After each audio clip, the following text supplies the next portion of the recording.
So I'm going to just take you back, as Andrew has mentioned. We were very lucky that it was Professor Alison Wolfe who produced her groundbreaking report, who thought very carefully about where we were at as a society and what young people really need 14 to 19. And I think whatever complexion of government we have going forward, the high-level principles in terms of she very carefully avoided the term of parity of esteem, but the importance of rooting the work of young people towards their dream job in whatever pathway they can get to, and the importance of really eroding the challenge we have around youth unemployment, and really looking at what young people need from a teaching and learning point of view so that they can succeed and fulfil their potential. So this really is a picture, and I'm sure you've seen this slide before.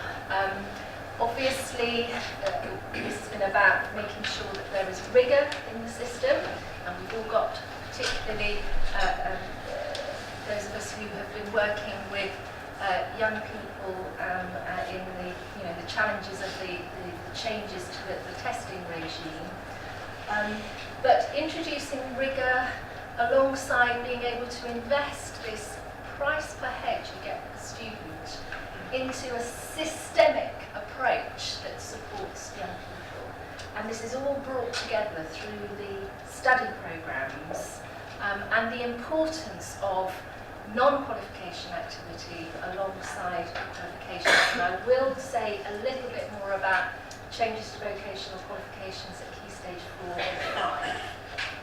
All of the changes have been supported by new accountability measures and minimum standards, which again are going to take time to filter through the system, programmes. Now, as I said, ministers are very hungry for a change, and from day one of introducing study programmes, the then Skills Minister, Matt Hancock, said to me, right, give me the evidence of the change on the 1st of August 2013. And so I'm saying, Minister, I've got news and it's bad. We won't actually know about all these changes until young people have gone through and have done their achievements, etc. So we said, I know, we'll get Ofsted to do a review for us. And there were echoes in my mind of being at an AOC conference way back when I was chairing a conference of principals with Alison Wolfe, where a number of audience such as yourselves, an audience of principals actually, who were saying, basically, tell us what to do, tell us what this means. And she said, be careful what you wish for, because you've got these reasons of flexibilities, don't get government to tell you what to do. Anyway, Ofsted, please will you do a survey for us? And of course they went out the first 2 terms, which was turned out to be a really helpful survey. Very hard-hitting messages for us. And one of the key messages was, there are pockets of excellent practice. Not everybody knows or understands the system, and we need to share the best practice across the nation, really, which is where the shared learning grants came in. And we've had the first round of grants we had 4 projects in the run-up to implementation. Then we had 10 projects in the first year.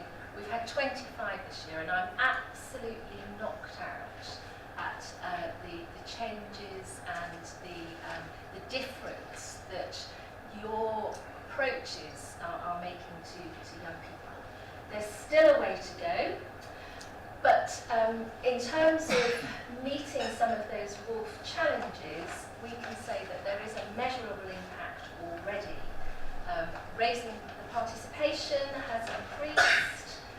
We've got a greater number of young people in the system who are studying fewer yet more substantial qualifications. We're looking at the number of learning aims, And I can see that year on year, as we get braver, there will be an increasing amount of progress. There's still a lot to do in terms of embracing the opportunities of the focus around employability, but we are set there, and it was a great opportunity for me and my work to be able to have our final meeting with Professor Wolf and publish the final progress report. And as Andrew said, it was most unusual for a government, A, to accept all the recommendations made by an academic, and then to actually work them through. And 20 of them have been delivered by my particular division. The 6 that are still in the process are particularly around apprenticeships, because they've been, and I'm sure a number of you have been involved in sort of trailblazer projects there, and of course there were subsequently various apprenticeship reviews. But we work in farming there, and then also a recommendation around Ofqual, moving from accrediting every time in qualification to actually looking at on a risk basis in terms of the awarding organisations and trusting them to work with employers to have appropriate content, appropriate assessment without having that validated in the same way by a regulator.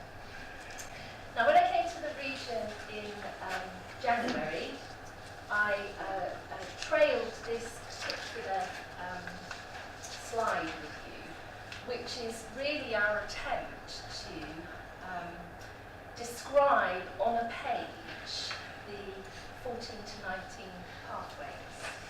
I think it's fair to say that unless you're in the know, it's a little incomprehensible. But I hope, as I am talking to an audience that's in the know, that you can see the overall schema in terms of the approach that we've been taking and introducing the new tech family of qualifications, which has been core to the VQ reform. The focus pre-16 is very much academic, but wanting to, through the accountability system, to also recognise technical awards that are available at level 2, that are GCSE equivalent pre-16, so that young people do get an opportunity to be introduced to the world of work and subjects including business, construction, engineering, computing, childcare, etc. And then post-16, the level 2 technical certificates, which again are GCSE equivalent and aimed at students who wish to enter trades and occupations. You can go direct entry through some of these qualifications. Some of them, such as in plumbing and hairdressing, some of them you then go on to the level 3 tech levels before you can go into that particular profession. So this slide hopefully builds on what I've just talked about and gives you the sort of clarity around the technical and vocational qualifications. Again, all the time I'm trying to explain what I now understand to be an extremely complex system if you're coming to it the first time.